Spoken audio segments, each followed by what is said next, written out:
Like the right exists to the Republican Party exists to actually exercise power on behalf of capital, as opposed to the Democratic Party, which exists to provide a formal sort of ritual.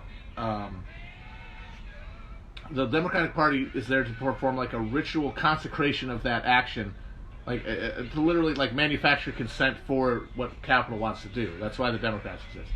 So the Republican Party literally its job is to function as capitalism's civil manifestation. How could it be the left party, regardless of what like people are trying to gamify with like Tucker Carlson or shit, or like are intellectually talking about or trying to brand as whatever? What's going to change that functionality? Maybe if you're in a situation where capitalism is so dire that like there has to be some sort of crisis, a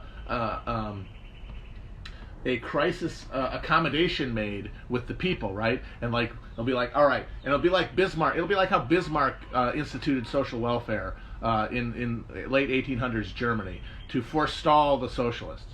And say they do that. Like even though this is an expression of the state, it's like we're willing to live with this to forestall losing control of the power. If that's the case, it's going to happen regardless, because it's going to be in capitalist interest to do it. It's not going to be based on gamified shit and memes and like people watching Tucker Carlson or like Josh Hawley doing like a town hall meeting.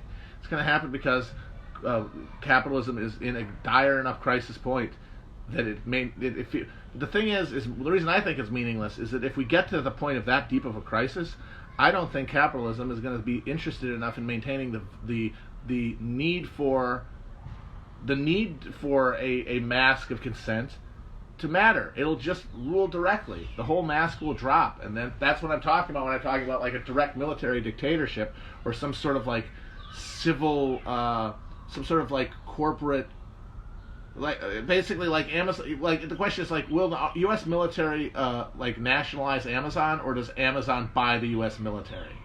Whichever way the mechanism goes, the result is the same.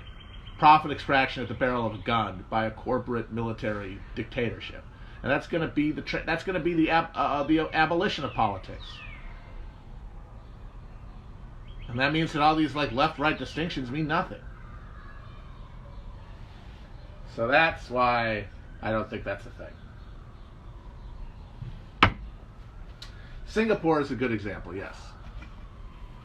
Singapore is a very good example. Thank you. Singapore is a perfect example. Love the viewers.